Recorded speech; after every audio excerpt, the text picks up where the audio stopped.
Друзья, всем огромный привет, я очень рад видеть вас на своем канале. Итак, сегодня на дворе у нас 18 апреля 2025. На улице сейчас стоит такая прохладная, дождливая погода. Вот, и я, в общем-то, решил сегодня прийти и кое-что поделать с мотоциклом. Надо сказать, что сегодня особенный день, особенный он для меня, потому что сегодня мне стукнуло 55 лет. Короче говоря, как сегодня утром меня поздравили, я теперь круглый отличник. Хоть раз в жизни отличником побыть. Поводом для этого видео послужил не день моего рождения, а, в общем-то, сегодня выходной день, Карфрайтаг в Германии, поэтому все отдыхают, сегодня пятница. И, в общем-то, я утром встал и думаю, пойду в гараж, кое-что тут поделаю. Сейчас я покажу, что я хочу сделать. Ну, я уже говорил об этом. Это вот, значит, поставим вот такие пыльники сюда. И еще вот хочу сделать вот такую сетку. Ну, установлю ее на бак и потом все объясню, что к чему. Вот, и прежде чем заняться, так сказать, любимым делом, надо это дело отметить. День рождения все-таки, как-никак. Итак, друзья, все, смотрим результат. Так, сейчас я вам покажу. Вот так выглядят эти такие чехольчики. Вот, они достаточно плотно здесь. Вот. Вилку я обработал специальным маслом таким скользящим. Вот, продается для... И одеваются такие пыльники. Вот. Для того, чтобы потом через какое-то время их снять, я просто отрезаю, расстегиваю их, мою и опять новую стяжку, опять на место. Вот с этой стороны. Ну, точно так же и с другой стороны. Вот так это выглядит. И еще вот я сделал вот такую сетку. Не знаю, здесь темно, может быть плохо видно. Вот. Сейчас. Такая вот сетка. Значит, закрепил здесь. Да. Здесь. Вот. Здесь удерживает шкуру. Хорошо. Так вот, развернул мотоцикл. Сейчас немножко получше будет видно. Вот обычная сетка, да? Вот, ну тут я еще сразу установил свою такую вот эту походную сумочку.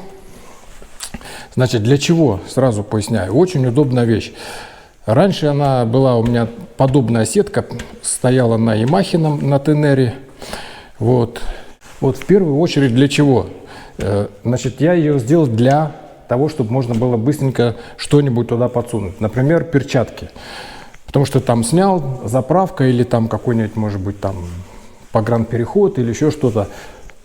Остановился, снял перчатки, и ты вечно думаешь, куда бы их сунуть. Куда бы там то здесь засунул, то там засунул, потом забыл, поехал, они свалились там и так далее. Поэтому я установил такую сетку и, допустим, перчатки снял, раз их сюда под сетку вот так вот засунул. Все что угодно можно сюда засунуть, какую-нибудь там штуковину, да, вот, например, временно доехать до куда-нибудь, вот, или там какую-то бумажку тебе дали, там какой-нибудь документ, туда вези в то окошко, вот, сюда подсунул и поехал. Вот. Также я еще использовал, допустим, орешки, пакетик такой орешек купил и прям вот сюда вот так их раз сюда засунул, и все, и здесь мог потихонечку там орешки на ходу грызть, например, да. Вот, поэтому считаю, вещь очень удобная. Здесь я вот так отогнул их, коленям не мешает. Все очень здорово, быстро снимается, если тебе понадобится. И всегда ее можно, допустим, снять отсюда и где-нибудь там на кофрах или там на сумках что-то там подсунул и раз ее сделал как крепление дополнительное. Значит, по этой сумочке, я не помню, говорил, ну, раньше когда-то я говорил, она у меня вот крепится такими, ну, здесь защелки обычные, такие вот они. Так, очень быстро снимается, удобная Вот, также ее сюда ставишь, чтобы заправиться, например, я вот чисто, вот она даже сама у меня, вот, раз, она защелкнулась, вот она повисла, на одной висит. Надо, я открыл, заправил бак, например. Вот. А теперь с сеткой у меня получается еще лучше. Вот я ее закрыл. Она у меня не просто здесь, а я, допустим, вот ее и так вот. Теперь она у меня держится тут вообще бомбически. Значит, два слова по этой сумочке. Это не просто сумочка, это такая находка просто. Вот. Тут, значит, у меня такая легенда. Ну, навигатор есть навигатор. Здесь у меня специально такой блокнот. Он не растворяется в воде. Вот эта бумага, да, и карандаш обычный, ну не обычный, ну даже можно простой использовать. Я там, допустим, пишу города, направления, да, вот все. Там номера автобанов, например, там вот. И сюда, там с этой дороги, ну понятно, как тебе удобно, вот различные там, вот, допустим, вот, А2 автобан, потом на С8, С8 на 8 и так вот. Это вот куда-то я в Варшаву ездил, да. Вот. Когда идет дождь, она намыкает, и ничего, изображение не растекается, не исчезает, ничего, они остаются здесь. Вот. Листов у меня много, всегда можно использовать где-то в какой-то там. И я просто чисто вот сюда ее ставлю.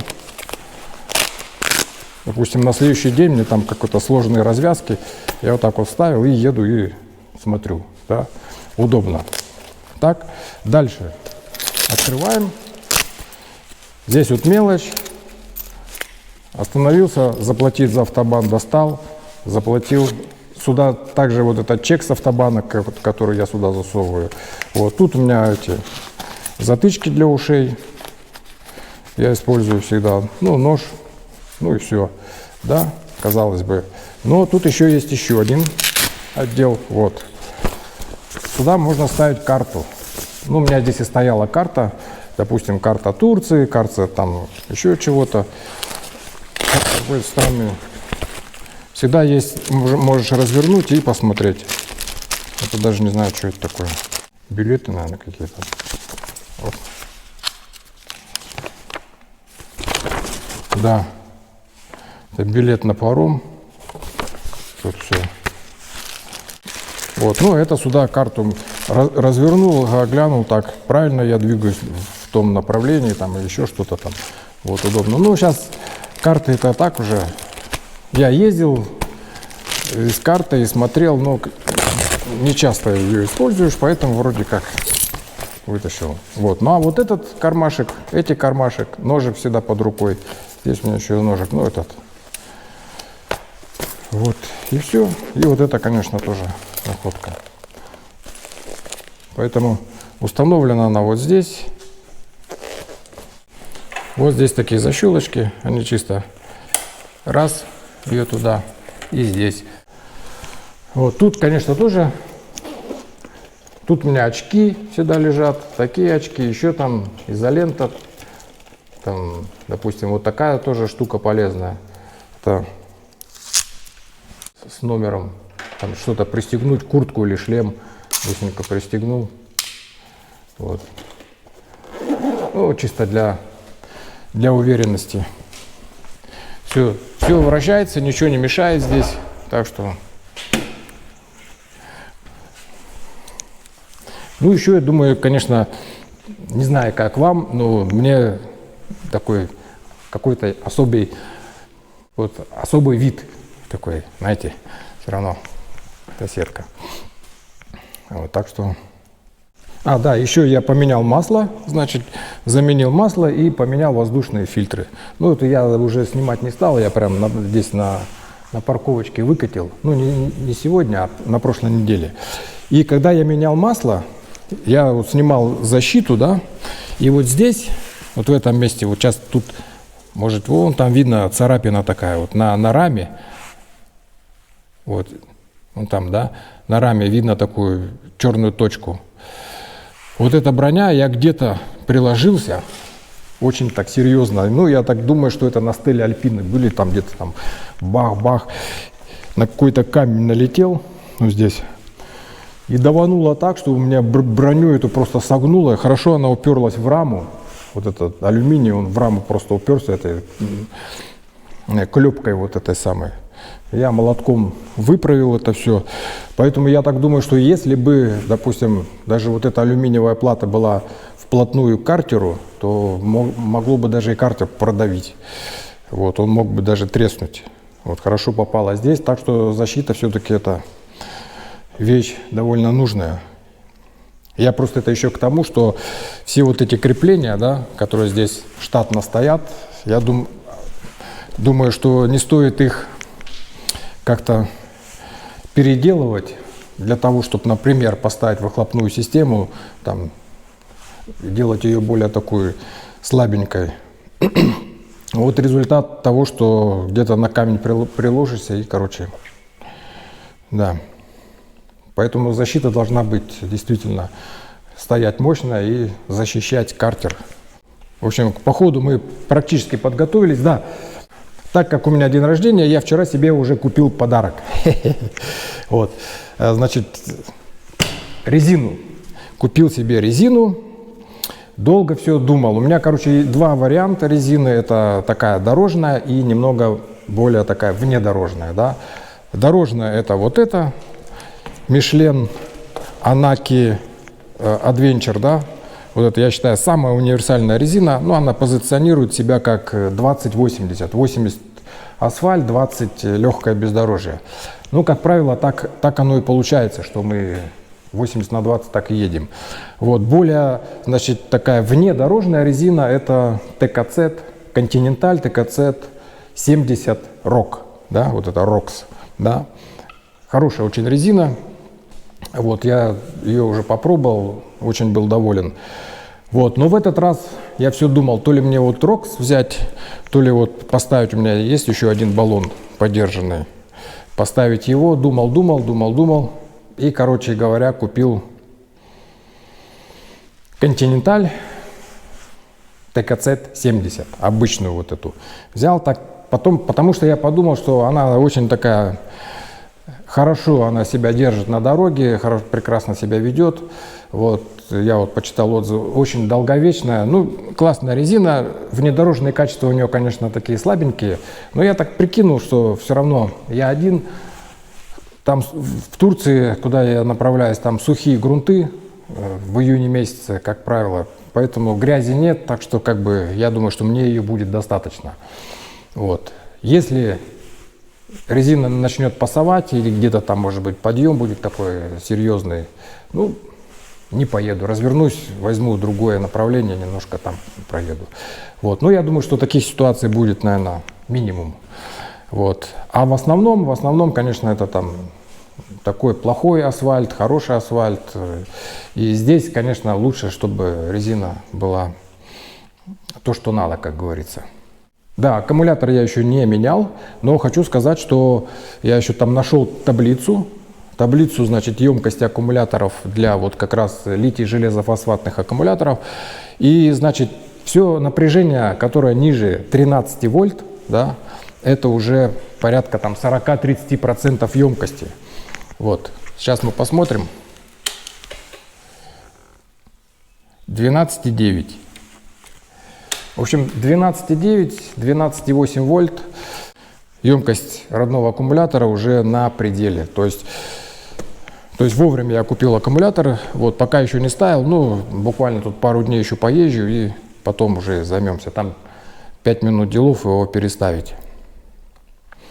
Ну и тогда, раз уже об аккумуляторе зашла речь, хочу сказать, что никакой сюда вот свинцово-кислотный аккумулятор, неважно там какой электролит используется, обычный гель или там все, он сюда не подходит.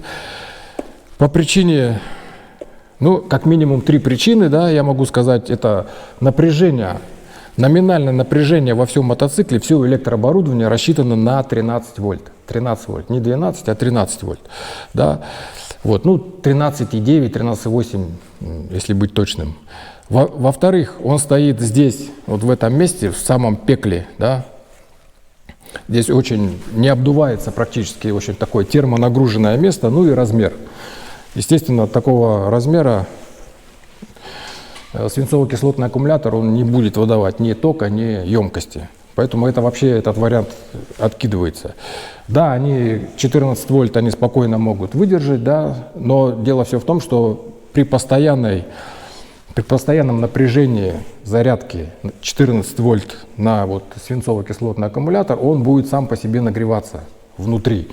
Вот. Ну и плюс еще в таком месте стоит, то, короче, вот я просто это к тому, что каждый хозяин-барин пусть делает как ему угодно, я никому не даю никаких советов, но вот для себя я вот так вот мыслю, да.